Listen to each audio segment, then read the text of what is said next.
When it comes to money, one of the hardest things to get right is knowing when you can splurge on something and when you should be holding back. Because of course we want to accumulate wealth, but we also want to enjoy our money. So this week I'm looking at some questions from you on big purchases, lifestyle creep, and also when is it better to buy something cash and when is it better to use a loan. So first, just a few shorter general questions before I get into the more in-depth detailed questions that you submitted. First one is, what's a good rule of thumb to decide whether you can actually afford a purchase, like a car or renovations, etc.? So for me, I would use this one rule. This is actually an image from Fidelity's website, which is one of the biggest asset managers in the US. And it shows you how much you need to have saved up of your gross salary by a certain age. So I would look at this and say, for example, if you're 40 years old, you need 3 times your gross annual salary invested or in an investment account. And for me, this would really be the driver before I make big decisions, is if I've reached this benchmark or I'm on this benchmark or in line with it, then I know I have money.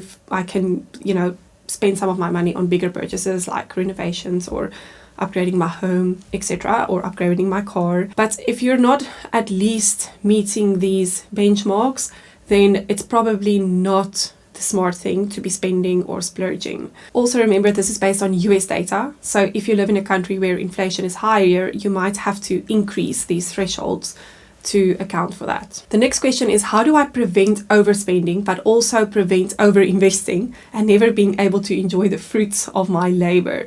That's a really good question, because I am all about wealth building, but I am also all about enjoying your money. I think there's definitely a balance to be had, but it doesn't have to be as complex as it seems. If you have a plan on how much you're investing every month, so you're saying I'm putting 20%, or if you're starting later, 25 or 30% away of my money towards my investments every month, then once you have committed to your investments, as soon as you get paid, you put that money towards investments. The rest of your money could be enjoyed guilt-free. Of course, there will be some expenses, the bills that you have to pay, or if you're paying rent or towards your mortgage or your kids' education, those things aren't guilt-free spending. But once you've covered your fixed costs, I've got the 50, 30, 20 rule that you can have a look at one of my videos where I also explain my money system that I use. But once you've put money towards investments, you can do with the rest of the money what you want. So that is then the parameters of in which you can move in terms of enjoying your money. So I'm all about putting enough away, but also enjoying the rest and not feeling guilty about that. Then the next question is, what is a good ratio to spend on an increased lifestyle versus saving and investing extra? I think, again, this really comes down to putting a percentage of your income away. So if your income increases every month, that means the money that you're putting towards your investments is also increasing. And that is really just an easy way to make sure is if you earn more, you're investing more. Of course, you will have more. Your entire increase is not going to go towards your investments. A portion of that is going to be invested, but the rest of that will be additional spending that you have available. I think that it can really be as simple as commit to the percentage that you're putting away towards investments every month, and then the rest of the money can be spent. Then some more detailed submissions. This is a South African couple living in Australia, and they said that currently they don't have children, but they may in the future. They have hobbies like golfing, hiking, traveling, so they're very outdoorsy people. And they treat themselves to luxuries occasionally and enjoy splurging on something posh from time to time. Sounds like me. So then they also say that their current net worth is 3.5 million rand, and they are 34 and 35 years old. They have properties around 7 million rand in total, but they're still paying that off. So they have mortgages on that.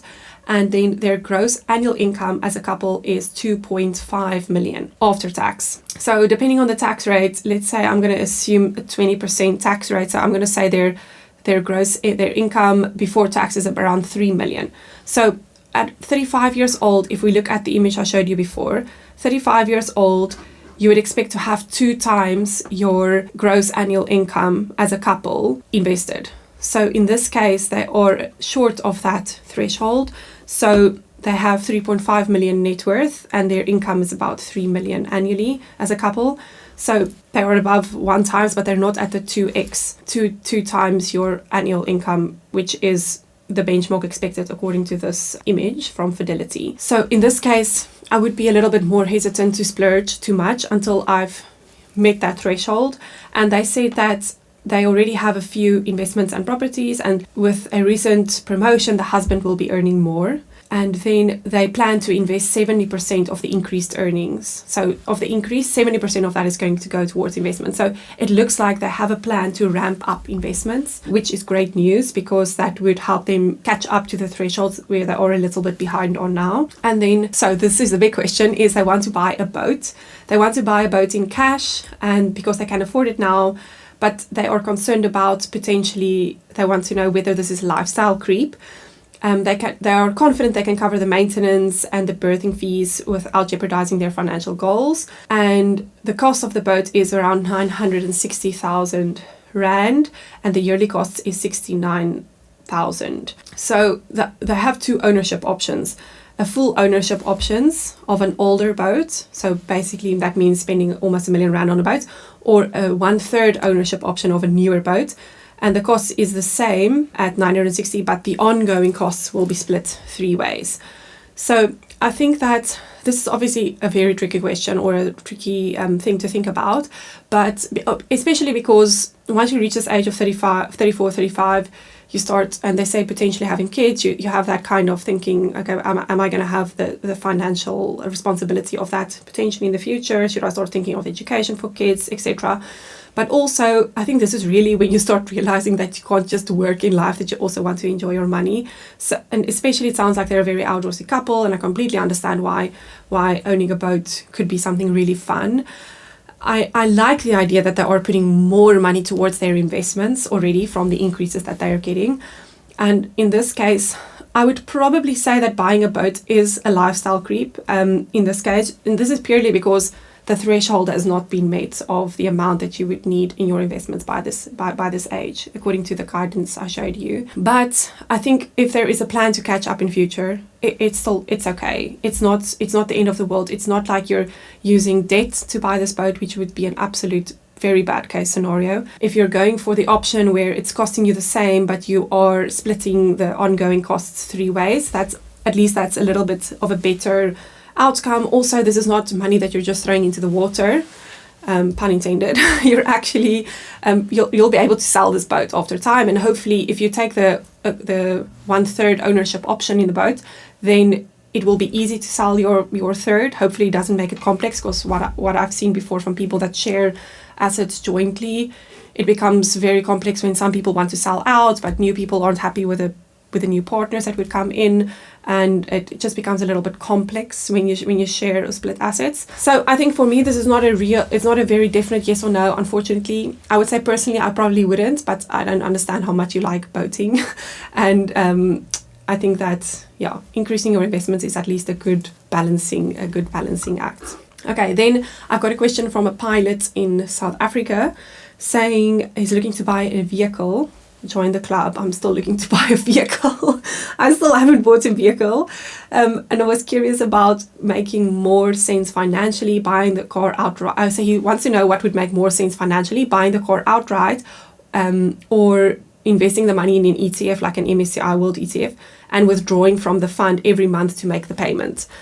So he wants to know what would be best. So I would definitely not say if you're looking to buy a car is to put the money in the stock market and then withdrawing from it. Although in the long term, the stock market gives positive or has given positive returns. You don't want to put money in the stock market and then it drops 40% and then you need to take that money out because let's say there is a crash, and then you need to take that money out because you actually need to make payments towards your car.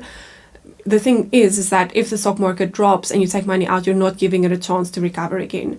So in this case, the thing between, he's also asking about buying the car cash or financing it. The thing about buying a car cash is that you would always spend less money on a car if you buy it cash compared to financing it. When you're financing a car, you would just buy so much more car because the bank will be willing to lend you a big chunk of money for a car. So that means you easily put way too much of your monthly cash flow towards a car, where if you are buying it cash, yes, of course, buying cash could mean that you actually could have rather invested that money, But buying a car cash forces you to spend way less, because now the cost or the cash outlay is much more evident, and you actually feel it, and it actually hurts in your pockets when you have to put that money towards a car. Where buying a car on financing, it feels like, oh, I'm just making monthly payments and I'm driving this fancy car. So I'm a big fan of buying a car cash. I know that the numbers behind that would probably tell you rather invest that cash money and, you know, finance a car depending on the interest rate that you can get. But I would definitely advocate for rather buying it cash. Because once you start considering all the maintenance and the insurance costs that would have to come on, of course you don't want to buy too old of a car if you're buying cash. But if you overspend, then the insurance becomes more expensive, and all of the other things that come along with owning a car, it just becomes, you know, a disproportionate amount of your cash that's going towards that. So the next question is from a 39-year-old optometrist from Kimberley. I think this is a really interesting one on financing options for, in this case, actually a business expense. He says, I have always wondered which option is best in terms of paying off medical instruments. So I'm imagining in this case, it's probably buying, you know, optometrists that work with those machines that test your eyes. So let's assume that. So it's easier to imagine if you have an image in your mind. And he wants to know whether it's better to use a loan to cover it. And he says, in this case, let's say a loan of 10.5%. And he says, in this case, let's say you're getting a loan of 500,000 Rand at 10.5% interest rate for 5 years. And his current income is between 1.2 million to 1.5 million a year, and he works as a sole proprietor. The thing about taking out interest is that it's tax deductible. So I think an easy way to think about tax deductible interest, let's assume you're getting a 10% interest rate and that your current highest marginal tax bracket is, in this case, let's say 40%, just to make the calculation easy. So that means 10% interest that you're paying, 4% of that is actually seen as a tax deduction. So that means effectively this after tax, the cost of debt to you would be 6%. So in this case, you're actually getting a 6% cost of debt. And he's saying, would it be more beneficial to pay it off quicker or rather using the interest rates as a tax deductible and preserve cash flow? So I think how I would think about this is that it costs you 6%, and what is the after tax, the cost is 6%, and what are you earning with that money potentially? But if you are earning an interest of 7%, you also have to remember that that would be taxable. So on the one side, your debt, let's say this 500k loan, on the one side it's costing you 6% after tax, and let's say you had cash of 500k, you could either just pay off this loan or you could earn interest on it. If you're earning interest on it and you're getting 7% interest, which is also taxed, you would eventually get out, this is obviously dependent on the tax brackets, but you would get out just under 6% after tax, after this interest income has been taxed. So the trade-off here is, if your alternative is holding the 500k in the bank, after tax, it could potentially earn less than 6% for you, but the loan is costing you 6% after tax. So it's actually quite a close call in this case. The other thing that I would consider really is if you shouldn't rather be investing the money, rather you're saying about preserving the cash flow. So as a business owner, of course, you need a proper buffer to make sure that your business, in case of a COVID and your business has to close, you will be able to sustain yourself. You need a proper emergency fund, especially as a business owner. But is your alternative rather to potentially invest that money as a long-term investment, because then the expected returns, I would say, is higher than that and higher than 10% at least. So in that case, it would make sense for me, if you're saying I'm actually want to rather put that 500k as a long-term stock market investment, then yes. But if you're just going to hold it in cash and earn interest, for me personally, I wouldn't really say that makes sense. Okay, I spoke really fast now. I hope all of that made sense. But let me know in the comments if it doesn't, and if you have any other questions related to this, so that we can answer them next time. I also have a form that you can use to submit more of your questions, so that I can cover them in a next Q&A session. Okay, please give me your feedback. I always love to get it, and see you next time. Also, if you found this interesting, share it in your family chats. I've actually heard a lot of people come to my channel because someone shared a video in the family chat.